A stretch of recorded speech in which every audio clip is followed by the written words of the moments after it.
ಬಿಸಿಲಿನ ಅಬ್ಬರ ಬರೋಬ್ಬರಿ 13,000 ಜನರು ದುರ್ಮರಣವನ್ನ ಹೊಂದಿದ್ದಾರೆ. ಕಂಡು ಕೇಳರಿಯದಂತಹ ಬೇಸಿಗೆಯಲ್ಲಿ ಯುರೋಪ್ ವಿಲವಿಲ ಅಂತ ಒದ್ದಾಡ್ತಾ ಇದೆ. ತಣ್ಣನೆಯ ದೇಶಗಳನ್ನ ಸುಡ್ತಾ ಇದೆ ಉರಿ ಉರಿ ಬಿಸಿಲು. ಬಿಸಿಲಿನ ಅಬ್ಬರ ಬರೋಬ್ಬರಿ 1,300 ಜನರು ದುರ್ಮರಣವನ್ನ ಹೊಂದಿದ್ದಾರೆ. ಕಂಡು ಕೇಳರಿಯದಂತಹ ಬೇಸಿಗೆಯಲ್ಲಿ ಯುರೋಪ್ ವಿಲವಿಲ ಅಂತ ಒದ್ದಾಡ್ತಾ ಇದೆ. ತಣ್ಣನೆಯ ದೇಶಗಳನ್ನ ಸುಡ್ತಾ ಇದೆ ಉರಿ ಉರಿ ಬಿಸಿಲು. ಭೀಕರ ಬಿರುಗಾಳಿಗೆ ಬಿಸಿ ಗಾಳಿಗೆ ಬೆಚ್ಚ ಬಿದ್ದಿರುವಂಥದ್ದು ಯುರೋಪ್ ರಾಷ್ಟ್ರಗಳು.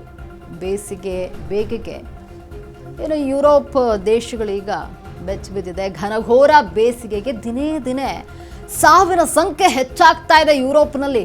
ಕಳೆದ 2 ವಾರಗಳಿಂದ ಬಿಸಿ ಗಾಳಿಯ ಅಬ್ಬರ ಹೆಚ್ಚಾಗಿದೆ. ಇದಕ್ಕೆ ಜನ ತತ್ತರಿಸ್ಬಿಟ್ಟಿದ್ದಾರೆ. ಯುರೋಪು ಬಿಸಿ ಗಾಳಿ ಹೆಚ್ಚಾಗಿರುವಂಥದ್ದು, ಬಿಸಿಲಿನ ಅಬ್ಬರ ಬರೋಬ್ಬರಿ 1,300 ಜನರ ದುರ್ಮರಣಕ್ಕೆ ಕಾರಣ ಆಗಿದೆ. ಕಂಡು ಕೇಳರಿಯದಂತಹ ಬೇಸಿಗೆಗೆ ಯುರೋಪ್ ಈಗ ವಿಲವಿಲ ಅಂತ ಒದ್ದಾಡ್ತಾ ಇದೆ. ತಣ್ಣನೆಯ ದೇಶಗಳನ್ನು ಸುಡ್ತಾ ಇದೆ ಉರಿ ಉರಿ ಬಿಸಿಲು. ಆ ಮಟ್ಟಿಗೆ ಬಿಸಿಲು ಅಲ್ಲಿ ಹೆಚ್ಚಾಗಿದೆ. ಭೀಕರ ಬಿಸಿ ಗಾಳಿಗೆ ಯುರೋಪ್ ರಾಷ್ಟ್ರಗಳು ಬೆಚ್ಚ ಬಿದ್ದಿವೆ. ಬೇಸಿಗೆಗೆ ಯುರೋಪ್ ದೇಶಗಳೀಗ ಬೆಚ್ಚ ಬಿದ್ದಿರುವಂಥದ್ದು. ಆ ಮಟ್ಟಿಗಲ್ಲಿ ಬೇಸಿಗೆ ಇದೆ. ಘನಘೋರ ಬೇಸಿಗೆಗೆ ದಿನೇ ದಿನೇ ಜನ ತತ್ತರಿಸಿ ಹೋಗ್ತಿದ್ದಾರೆ.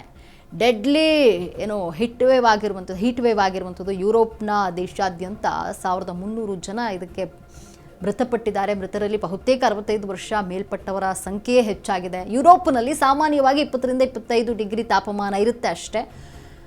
ಆದರೆ ಈಗ 44 ಡಿಗ್ರಿ ಸೆಲ್ಸಿಯಸ್ ಅಷ್ಟು ದಿಢೀರಂತ ಏರಿಕೆ ಆಗಿದೆ ತಾಪಮಾನ. ಯುರೋಪ್ನಲ್ಲಿ 19 ಡಿಗ್ರಿ ಸೆಲ್ಸಿಯಸ್ ಉಷ್ಣಾಂಶ ಹೆಚ್ಚಾಗಿದೆ.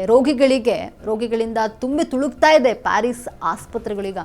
ಆ ಮಟ್ಟಿಗೆ ಅಲ್ಲಿ ಬೇಸಿಗೆ ಬಿಸಿ ಜಾಸ್ತಿ ಆಗಿರುವಂಥದ್ದು. ಚಿಕಿತ್ಸೆನ 3,000 ಜನ ಪಡ್ಕೊಳ್ತಿದ್ದಾರೆ. ವೇಗವಾಗಿ ಹರಡ್ತಾ ಇರುವಂಥದ್ದು ಬೇಸಿಗೆ ಬಿಸಿಲು. ಸಮುದ್ರ ಮಟ್ಟ ಹೆಚ್ಚಾಗಿ ಹಠಾತ್ ಪ್ರವಾಹದ ಆತಂಕ ಕೂಡ ಇದೆ.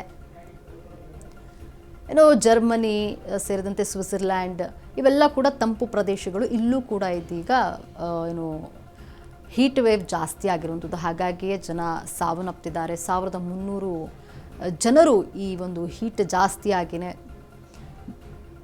ಸಾವನ್ನಪ್ಪಿದ್ದಾರೆ. ಮೃತರಲ್ಲಿ ಬಹುತೇಕ 65 ವರ್ಷ ಮೇಲ್ಪಟ್ಟವರ ಸಂಖ್ಯೆ ಹೆಚ್ಚಾಗಿದೆ.